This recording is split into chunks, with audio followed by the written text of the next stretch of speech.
Hello everyone, आज के lecture में हम सोल्व करेंगे डिराक डेल्टा पोटेंशियल प्रॉब्लम को। तो देखते हैं कि Schrodinger wave equation Dirac delta potential के लिए कैसे सोल्व होती है।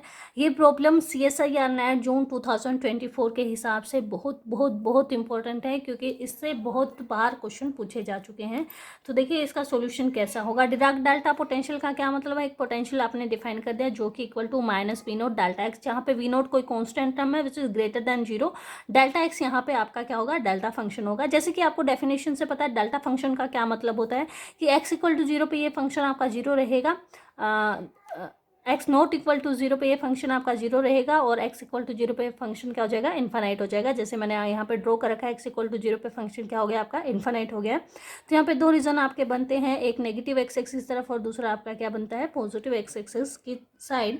इस वेव फंक्शन, इस पोटेंशियल के लिए आपको वेव फंक्शन निकालना है, रिफ्लेक्शन और ट्रांसमिशन कोएफिशिएंट भी आपको कैलकुलेट करने हैं। यहाँ पे हमने पोटेंशियल को रिडिफाइन कर दिया है कि अगर आपका x 0 नहीं है तो पोटेंशियल क्या हो जाता है? 0, क्योंकि डेल्टा x 0 हो जाता है। अगर आपका x 0 है तो पोटेंशियल डेल्टा की फॉर्म में ही रहता है। अब देखिए यहाँ पे क्या होगा, दो हमारे पास रीजन बन गए। जैसे कि आपको पता है डिराक डेल्टा फंक्शन जो होता है डिसकंटिन्यूअस होता है। तो पहले हम सोल्व कर लेते हैं फर्स्ट और सेकंड रीजन के लिए। फर्स्ट हम केस लेके चलते हैं। Case first is when energy is less than 0। अगर आपके पास एनर्जी लेस देन, दो केस यहाँ पे बनेंगे। केस फर्स्ट होगा एनर्जी लेस देन 0 का, और केस सेकंड जो होगा एनर्जी ग्रेटर देन 0, यानी नेगेटिव एनर्जी और पॉजिटिव एनर्जी के लिए आपको सोल्व करना है। तो पहले हम लेके चलेंगे श्रोडिंगर वेव इक्वेशन का सॉल्यूशन फॉर नेगेटिव एनर्जी। तो श्रोडिंगर वेव इक्वेशन यहाँ पे लिखे minus H cut square over 2m d2 psi over D x square plus V psi x is equal to E psi x. इस तरीके से हम लिख सकते हैं। यहाँ पे आपको क्या करना है? v की जगह पे क्या करना है? जो भी पोटेंशियल गिवन वो पुट कर दीजिए। Minus H cut square over 2m d2 psi over D x square minus we note delta x psi is equal to E psi. इस तरीके से आपकी श्रोडिंगर वेव इक्वेशन बन गई। आपको इस वेव इक्वेशन को सोल्व करना है फॉर दिस पोटेंशियल। ठीक है, लेट अस कंसिडर। सबसे पहले हम लेके चलते हैं कि लेट जो आपका x है वो नॉट इक्वल टू 0 है। अगर आपका x 0 नहीं है, यानी कि इस रीजन में, और अगर इस रीजन में हम बात करें फर्स्ट और सेकेंड रीजन में x 0 नहीं है, तो आपका जो डेल्टा x है वो क्या हो जाता है? 0 हो जाता है। तो आपकी जो श्रोडिंगर वेव इक्वेशन होगी वो रिड्यूस हो जाएगी minus H cut square over 2m d2 psi over D x square is equal to E psi. ठीक है, इसको रीअरेंज करके लिख लेते हैं। इक्वेशन होगी d2 psi over D x square plus 2m E over h cut square psi is equal to 0।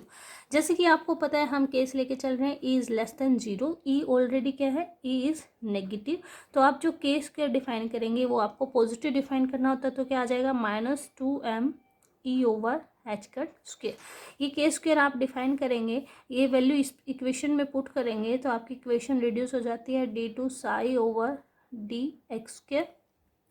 क्योंकि आपने नेगेटिव साइन लगाया तो माइनस के square psi is equal to क्या हो जाएगा? 0 हो जाएगा। इसका अगर सॉल्यूशन देखें तो साई क्या आ जाएगा? Psi x should be equal to some constant e raised to power k x plus another constant e raised to power minus k s. ठीक है, अब हम दोनों रीजन की बात करते हैं। हमारे पास रीजन कहाँ का डिफाइन है? यहाँ पे पोटेंशियल इनफाइनाइट है एट एक्स इक्वल टू 0 पे, फर्स्ट रीजन, और ये आपका है सेकंड रीजन। तो फर्स्ट रीजन में एक्स जो वेरी कर रहा है वो आपका माइनस इन्फिनिटी टू 0 वेरी कर रहा है, और सेकंड रीजन में एक्स जो वेरी कर रहा है वो 0 टू इन्फाइनाइट वेरी कर रहा है। तो आपको वेव फंक्शन ऐसे चूज करना है फर्स्ट और सेकेंड रीजन में, ताकि आपका वेव फंक्शन क्या रहे? फिजिकली एक्सेप्टेबल रहे, वेल बिहेव्ड वेव फंक्शन रहे। तो अगर आप नेगेटिव रीजन की बात करें, जब आपका एक्स वेरी कर रहा है माइनस इन्फिनिटी टू 0, तो इन दोनों में से अगर आप यहाँ पे इस इक्वेशन में एक्स की जगह माइनस इन्फाइनाइट पुट करते हैं तो ये इक्वेशन जो है आपकी वैल्यू देगी। अगर इस इक्वेशन में माइनस इन्फाइनाइट पुट कर दें एक्स की जगह पे तो B raised to power plus infinite हो गया, और plus infinite E raised to power infinite क्या हो जाता है? इन्फाइनाइट। तो साई 1 जो सोल्यूशन होगा जो कि नेगेटिव रीजन में है, वहाँ पे क्या होगा? ई raised to power k x रहेगा, क्योंकि ये टर्म क्या देती है? एक्सट्रीम पोजीशन पे जब आपका वेव फंक्शन माइनस इन्फिनिटी को अप्रोच करता है तो ये टर्म किसको अप्रोच करती है? इन्फिनिटी को अप्रोच करती है। यहाँ पे लिख सकते हैं as x tends to minus infinite, जो आपका E raised to power minus k x है, this tends to infinite. This imply जो बी कोफिशिएंट है वो क्या हो जाता है? आपका ज़ीरो हो जाता है यहाँ पे। अगर आप साइड 2 की बात करें, जो कि आपका पॉजिटिव एक्सिस रीजन है, उसमें जो वेव फंक्शन होगा वो आपका बी ई raised power minus k x होगा, क्योंकि यहाँ पे as x tends to plus infinite, तो आपका जो E raised power k x है वो किसको टेंड करेगा, प्लस इन्फिनिटी को। और यहाँ पे जो आपका कोफिशिएंट है ए क्या हो जाएगा, वो ज़ीरो हो जाएगा, इसलिए हमने ए कोफिशिएंट को ज़ीरो कर दिया। तो आपके पास दोनों रीजन में वेव फंक्शन निकल के आ गए कि आपका जो साई 1 है ए ई रेज़्ड पावर के एक्स है, और साई 2 जो है B raised power minus k x है। अब लगाते हैं बाउंड्री कंडीशन। जैसे कि हमें पता है कि वेव फंक्शन जो होता है वो कंटिन्यूस होता है एट बाउंड्री, तो at x equal to zero जो कि बाउंड्री है, psi 1 must be equal to psi 2। Equation अगर लगाएं तो ये आपके पास आ गया ए ई रेज़्ड पावर कि आपका जो साई 1 डिफाइन था, ए ई raised power k x at x equal to zero must be equal to b E raised power minus k x at x equal to zero.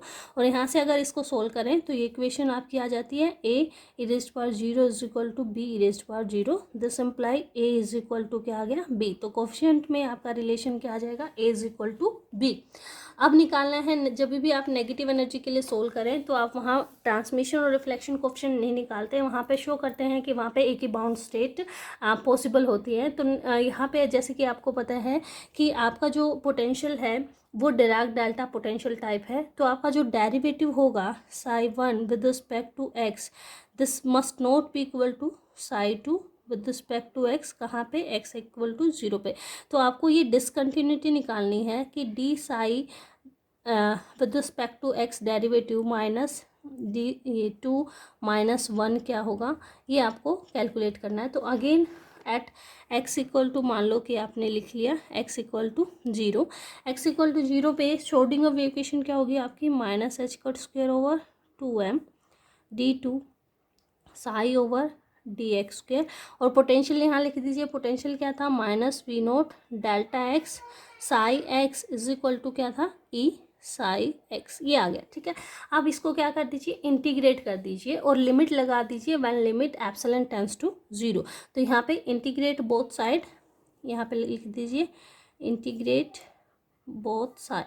ठीक है, दोनों तरफ इंटीग्रेट कर दीजिए, लिमिट लगा दीजिए, एप्सिलॉन जो है वो क्या कर रहा है, ज़ीरो को टेंड कर रहा है। तो ये जो आपकी लिमिट होगी वो minus epsilon to plus epsilon, यानी आप बात कर रहे हैं ज़ीरो के जस्ट इधर और ज़ीरो के जस्ट इधर की बात कर रहे हैं। तो plus minus epsilon to plus epsilon जो आपकी लिमिट है, ये आपका इंटीग्रल क्या हो जाएगा, minus H cut square over 2m D two psi over D x square minus we note delta x psi x और d x is equal to again limit epsilon tends to zero minus epsilon to plus epsilon e psi x d x. इस तरीके से आपका आ गया।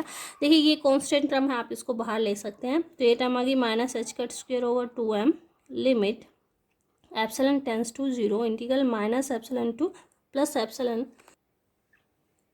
D two psi over D x square d x, यहाँ जाएगा minus we naught बाहर ले लिया आपने, limit epsilon tends to zero integration minus epsilon to plus epsilon delta x psi x d x is equal to, यहाँ E को बाहर ले लिया, limit epsilon tends to zero minus epsilon to plus epsilon Sai x d x. ठीक है, जैसे कि हमने कहा कि जो आपका वेव फंक्शन है psi x is continuous at boundary x equal to zero.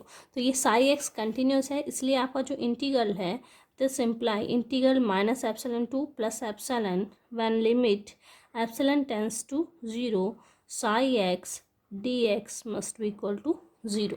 ये क्या होना चाहिए आपका, ज़ीरो होना चाहिए। ये इंटीग्रल अगर ज़ीरो हो गया तो ये इक्वेशन आपकी क्या आ जाएगी, minus H cut square over 2m limit epsilon tends to zero, यहाँ पे आप लिख देंगे, ये आ जाएगा आपका d psi over D x, ये आ जाएगा साई 2 और यहाँ पे x जो करेगा equal to plus epsilon minus, इसका एक बार इंटीग्रेट करेंगे तो एक डेरिवेटिव कम हो जाएगा, D psi 1 over D x और यहाँ पे आ जाएगा x जो है माइनस एप्सिलॉन, और ये आ जाएगा आपका, इसको इस तरफ लेके आएंगे तो पॉजिटिव प्लस वी नोट, और आपका ये फंक्शन क्योंकि x इक्वल टू ज़ीरो पे ज़ीरो वैल्यू देता है तो ये इक्वेशन क्या आ जाएगी आपकी, लिमिट एप्सिलॉन टेंस टू 0 और साई जो है आपका एप्सिलॉन, ये आ जाएगा यहाँ पे, ठीक है।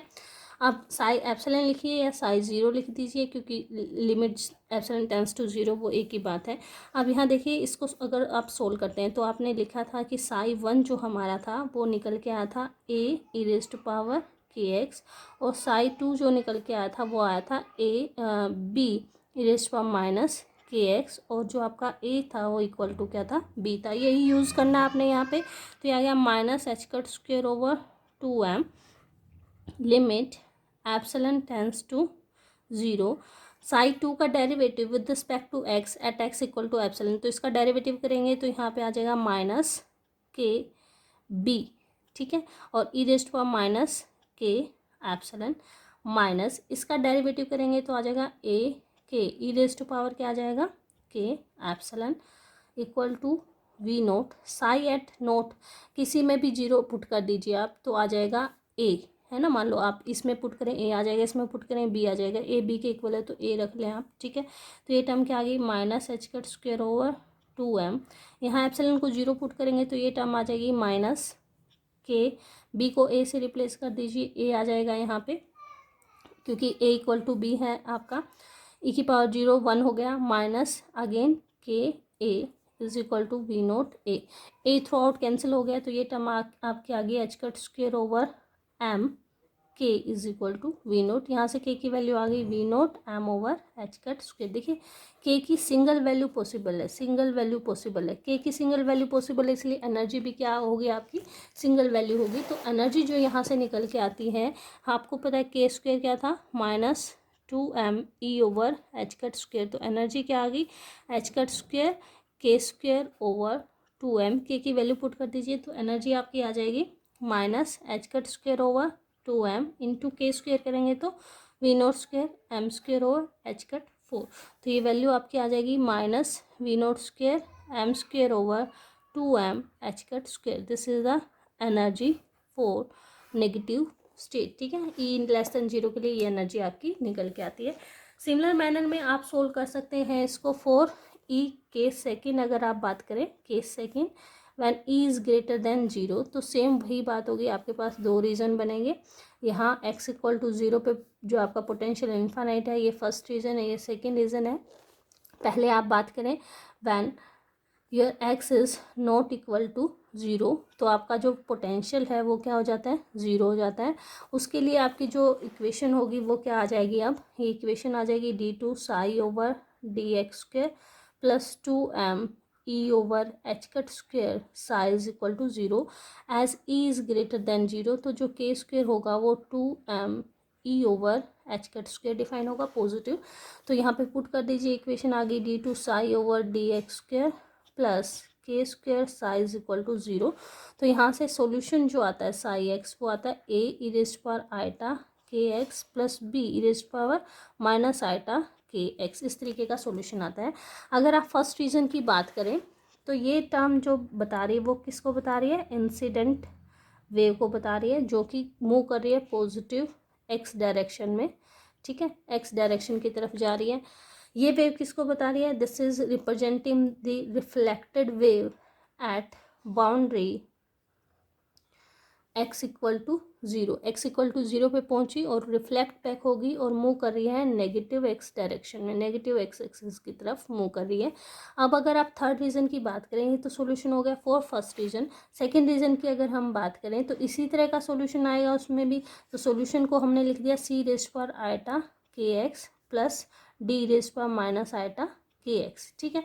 अब ये किसको रिप्रेजेंट करेगी, this is the transmitted wave moving toward positive x axis, यहाँ से ट्रांसमिट होके इस बाउंड्री से ट्रांसमिट होके जो है वेव पॉजिटिव एक्स डायरेक्शन में जा रही है। ये किसको रिप्रेजेंट करेगी, ये ऐसी वेव को रिप्रेजेंट करेगी जो इस रीजन से रिफ्लेक्ट बैक होके जाए, बट इस रीजन में आगे कोई बाउंड्री नहीं है जिससे कि वेव रिफ्लेक्ट बैक होके जाए, इसलिए हम क्या कर देते हैं, यहाँ पे हम डी कोफिशिएंट को क्या कर देते हैं, 0 कर देते हैं। क्यों कर देते हैं, क्योंकि सेकंड रीजन में ऐसी कोई बाउंड्री ही नहीं है जिससे वेव रिफ्लेक्ट बैक होके वापस आए, इसलिए आपका फर्स्ट रीजन का जो सॉल्यूशन होगा वो A E raised power iota के x plus B raised power minus iota के एक्स होगा, और सेकेंड रीजन का जो सॉल्यूशन होगा वो होगा सी ई रेज़्ड पावर आइटा के एक्स, ठीक है। और यहाँ पे आप लिख सकते हैं आपका जो इंसिडेंट वेव फंक्शन होगा वो होगा ए रेज़ पावर आइटा के एक्स। यहाँ पे आपका रिफ्लेक्टेड वेव फंक्शन जो होगा वो B raise power minus iota के एक्स होगा, और ट्रांसमिटेड जो होगा वो सी रेज़ पावर आइटा के एक्स होगा, ठीक है। अगर आप बाउंड्री कंडीशन लगाएं तो x इक्वल टू 0 पे जो है psi 1 must be equal to psi 2 ये लगाएं तो a प्लस बी जो आ जाता है आपका c के इक्वल आ जाता है। अब आपको निकालने रिफ्लेक्शन एंड ट्रांसमिशन कोफिशिएंट, तो उसके लिए आपको पता होना चाहिए कि उनकी जो प्रोबेबिलिटी कंडेंसिटी है वो कितनी है। तो यहाँ पे देखिए कैलकुलेट कीजिए, 4 रिफ्लेक्शन एंड ट्रांसमिशन कोफिशिएंट, ठीक है। वो कैलकुलेशन कैसे करेंगे वो हम एक बार देख लेते हैं। जो रिफ्लेक्शन कोफिशिएंट आपका होता है magnitude of probability current density of reflected wave function to the incident, इसकी मोड वैल्यू, और जो ट्रांसमिटेड होता है वो होता है मैग्नीट्यूड ऑफ ये आपका transmitted wave function to the incident, उसका मैग्नीट्यूड इसके इक्वल होता है। तो आपको जैसे पीछे मैंने बताया कि जो आपका इंसिडेंट वेव फंक्शन है वो ए रेज़ पावर आइटा के एक्स है, आपका जो रिफ्लेक्टेड वेव फंक्शन है वो B raise power minus iota के एक्स है, और आपका जो ट्रांसमिटेड वेव फंक्शन है वो आपका सी रेज़ पावर आइटा के एक्स है। ये आप पहले भी सोल्व कर चुके हैं पर फिर भी मैं यहाँ पे सोल्व करवा देती हूँ। जो प्रोबेबिलिटी कंडेंसिटी का फॉर्मूला था वो था minus iota H cut over 2m psi star del psi minus psi del psi star, ठीक है। ये फॉर्मूला होता है। यहाँ पे साई इंसिडेंट के लिए कैलकुलेट कर लेते हैं, बाकी सेम टर्म है, इसमें क्या के है, इसमें माइनस के है, और इसमें सिर्फ ए की जगह पे क्या आ गया है, सी आ गया है, बाकी सारी टर्म सेम है, तो सेम ही रिजल्ट आएगा लगभग इनका। तो देखिए अगर आप इंसिडेंट के लिए सोल्व करें तो इंसिडेंट वेव फंक्शन को कंसिडर करेंगे, इक्वेशन आ गई minus iota H cut over 2m, psi star लिखें तो a star e raised power minus iota के एक्स, इसका डेरिवेटिव लिखें तो क्या आ जाएगा आइटा के ए इरेज टू पावर आइटा के एक्स, ये आ गया minus a erase to power iota के एक्स, और इसका स्टार का डेरिवेटिव करें तो माइनस आइटा के ए erase to power minus iota के एक्स, ये आ गया, ठीक है। इसको सोल्व करें minus iota H cut over 2m, यहाँ पे A into A mod square, यहाँ पे हो गया आइटा के और ई की पावर 0, ये माइनस में और ये प्लस में, ई की पावर 0 यानी 1, ठीक है। Minus minus plus A mod square और इंटू आइटा के, अगेन ई की रेज टू पावर 0 तो वो हो जाएगी 1, तो ये टर्म आ गई आपकी। आइटा स्क्वेयर करेंगे तो -1 माइनस माइनस प्लस हो जाएगा, एच कट इंटू के into A mod square, 2 time है नीचे 2 से कैंसिल हो गया ओवर एम। तो एस इंसिडेंट की वैल्यू ये आती है आपकी, जो आपने निकाली है यहाँ से कैलकुलेट। सिमिलर मैनर में आप निकाल सकते हैं एस आर की वैल्यू, जो कि आपकी आएगी माइनस एच कट ओवर के एम बी मोड स्क्वेयर, और आपकी एस टी की वैल्यू जो आएगी वो आ जाएगी h cut k over m c mod square. तो यहाँ से आपका रिफ्लेक्शन कोफिशिएंट जो निकल के आता है वो आ जाता है, क्योंकि रिफ्लेक्शन कोफिशिएंट क्या करना है आपको, S R over S I करना है, तो S R over S I करते हैं तो ये आ जाएगा B over A mod square, और जो ट्रांसमिशन कोफिशिएंट निकल के आएगा वो आ जाएगा सी ओवर ए मोड स्क्वेयर। तो बेसिकली आपको बी ए सी ए में रिलेशन चाहिए।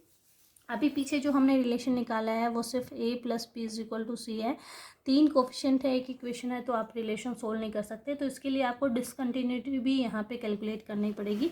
तो डिसकंटिन्यूटी के लिए अगेन आपके पास इक्वेशन क्या हो जाएगी, एट x इक्वल टू 0 पे श्रोडिंगर इक्वेशन क्या हो जाएगी, minus H cut square over 2m D two psi over D x square, और minus we note delta x psi x is equal to E psi X, ठीक है।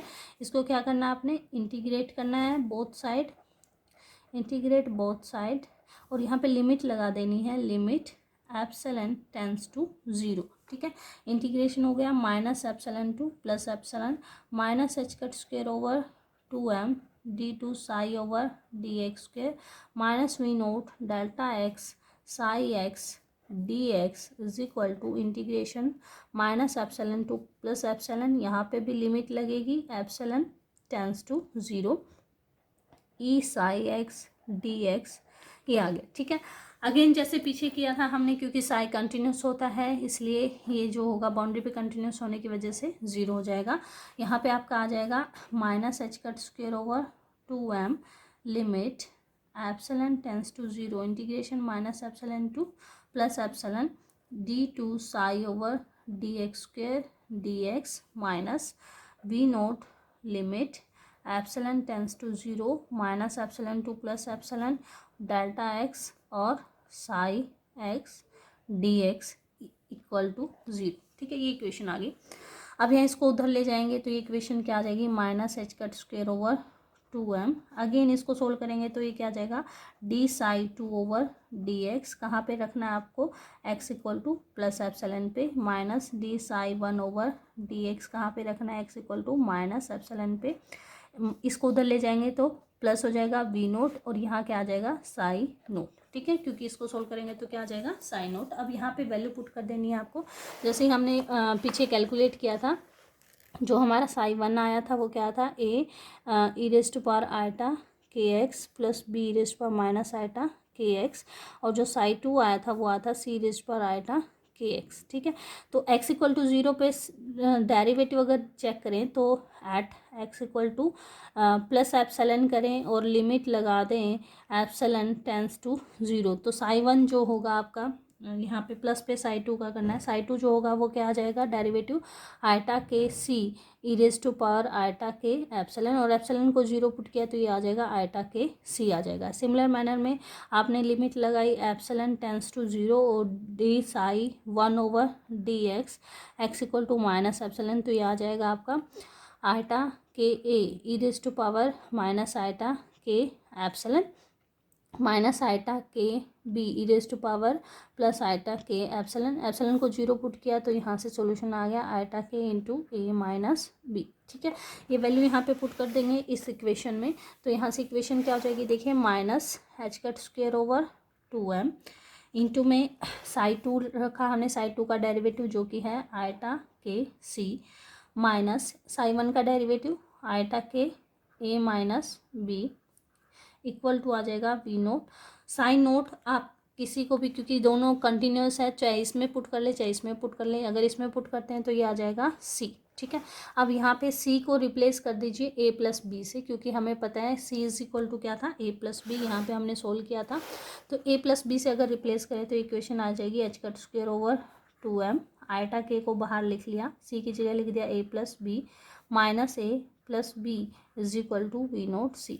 यहाँ A से cancel हो गया, 2 टाइम बी आ गया, 2 से 2 कैंसिल हो जाएगा, माइनस आयटा के H cut square over M B is equal to we naught C. ठीक है, यहाँ से बी की वैल्यू निकल आएगी आपकी v note M over minus eta के एच कट स्क्वेयर और आपका आ जाएगा इनटू में सी, या फिर इसको आयटा को ऊपर लेके जाएं तो ये आ जाएगा बी आयटा स्क्वेयर, इस माइनस को क्या लिख सकते हैं आप, आयटा स्क्वेयर लिख सकते हैं, एक आयटा कैंसिल हो जाएगा, iota we note M over के एच कट स्क्वेयर इनटू में क्या आ जाएगा सी। बी की वैल्यू ये आ गई, और आपको पता है कि जो ए प्लस बी जो होता है वो क्या है, सी के इक्वल है, तो यहाँ पे ए की वैल्यू क्या आ जाएगी, C minus B equal to C common ले लिया 1 minus eta we note M over के एच कट स्क्वेयर। ठीक है, तो ए और सी की वैल्यू आ गई। अब आपको निकालना है रिफ्लेक्शन कोफिशिएंट, जो कि किसके इक्वल था हमारा, B mod square over A mod square. Mod square का क्या मतलब, B into B star over A into A star, तो ये लिख लीजिए बी इंटू बी स्टार करेंगे तो ये टर्म को इसके कॉम्प्लेक्स कॉन्जुगेट से मल्टीप्लाई किया, यानी eta we note M over के H cut square into C into minus eta we note M over के एच कट स्क्वेयर और C star divided by A into A star किया तो क्या आ जाएगा, सी मोड स्क्वेयर तो आएगा ही आएगा, साथ में 1 minus eta we note M over के एच कट स्क्वेयर इंटू में 1 plus iota we note M over के एच कट स्क्वेयर। ठीक है, इसको सोल्व करें तो आर की वैल्यू क्या आ जाएगी हमारे पास, ये आ जाएगा आयटा स्क्वेयर, माइनस है तो माइनस माइनस प्लस हो जाएगा, we naught square m square over k square h cut 4 over क्या आ जाएगा, दिस इंटू दिस 1, इसको इससे मल्टीप्लाई करेंगे तो प्लस आ जाएगा we naught square m square over k square h cut 4, इसको डिवाइड कर दीजिए तो आपके पास आ जाएगा 1 over k square h cut 4 over v naught square m square plus 1। तो ये तो आपके पास आ जाएगा रिफ्लेक्शन कोफिशिएंट का फॉर्मूला। और सिमिलर मैनर में आप निकाल सकते हैं ट्रांसमिशन कोफिशिएंट, जो कि किसके इक्वल था आपका सी mod square over A mod square. A mod square अभी अभी आपने कैलकुलेट किया जो कि इसके इक्वल है, तो आपके पास आ गया C mod square over C mod square into में क्या आ गया 1 plus v naught square m square over k square h cut 4। तो यहाँ से फॉर्मूला क्या गया ट्रांसमिशन का 1 over 1 plus v naught square m square over k square h cut 4। तो यहाँ से आपका आ गया ट्रांसमिशन कोफिशिएंट।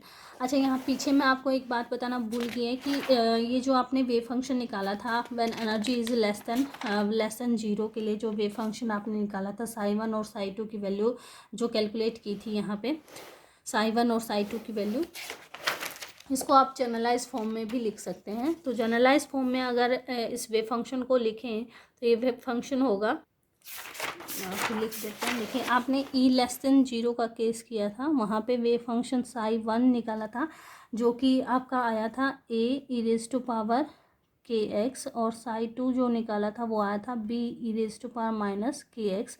जनरलाइज फॉर्म में आप लिख सकते हैं ये आ जाएगा आपका सम कांस्टेंट, और ए जो था ए जो है बी के इक्वल था, तो दोनों में ए लिख लीजिए। ई रेज टू पावर ये आपका आ जाएगा माइनस के मोड ऑफ एक्स के इक्वल आ जाएगा। तो के की वैल्यू आपने निकाली भी थी, यहाँ पे के की वैल्यू आप पुट कर सकते हैं। इसको नॉर्मलाइज भी कर सकते हैं। नॉर्मलाइज कैसे करेंगे? फॉर नॉर्मलाइजेशन कंडीशन आपका जो साई है minus infinity to plus infinity psi mod square d x that should be equal to 1। तो नॉर्मलाइजेशन के लिए ए आप कैलकुलेट कर सकते हैं। तो ये देखिए क्या आ जाएगा आपका integration minus infinity to infinity A mod square e raised to power minus 2 k mod x d x is equal to 1। ठीक है, अब मोड आपका जो होता है वो नेगेटिव एक्सेस पे डिफरेंट डिफाइंड होता है, पॉजिटिव पे डिफरेंट होता है, उसको उसी तरीके से आप लिख सकते हैं। A mod square integration minus infinity to 0 करेंगे तो ये टर्म आ जाएगी आपकी एक्स की वैल्यू माइनस एक्स होती है तो 2 के एक्स डी एक्स आ जाएगी प्लस ए मोड स्क्वायर। अगर आप इसको 0 टू इन्फानाइट करते हैं तो ये वैल्यू आपकी आ जाएगी e raise to power minus 2 के x d x and that should be equal to 1। इसको सोल्व कर लीजिए तो ये इक्वेशन आ गई A mod square E raise to power 2 के एक्स ओवर 2 के, यहाँ लिमिट होगी minus infinity to 0 plus A mod square, यहाँ E raise to power minus 2 के एक्स ओवर माइनस 2 के, लिमिट हो गया आपकी 0 टू इन्फिनिटी इक्वल टू 1। ये पुट करेंगे तो ए मोड स्क्वायर इंटू में या 0 पुट करेंगे तो 1 ओवर 2 के, माइनस इन्फिनिटी पुट करेंगे तो 0 हो जाएगा minus 0 plus A mod square into infinite put करेंगे तो 0 हो जाएगा, और 0 के लिए लिमिट पुट करेंगे तो माइनस माइनस प्लस 1 ओवर 2 के इज इक्वल टू 1। तो यहाँ से सोल्व करेंगे तो इक्वेशन आ गई ए मोड स्क्वायर ओवर के इज इक्वल टू 1। तो ए की वैल्यू क्या आ जाएगी अंडर रूट के। तो जनरलाइज फॉर्म में आपका जो वेव फंक्शन होगा इसके लिए वो क्या आ जाता है अंडर रूट के ई रेज़्ड टू पावर माइनस के मोड एक्स। तो इस तरीके से डायरेक्ट क्वेश्चन भी आ सकता है कि मान लो आपको इस तरीके का मोड फंक्शन दिया हुआ है और आपसे पूछा गया है कि इसका पोटेंशियल किस टाइप का होगा, तो इसका पोटेंशियल जो होता है वो डिराक डेल्टा फंक्शन होता है।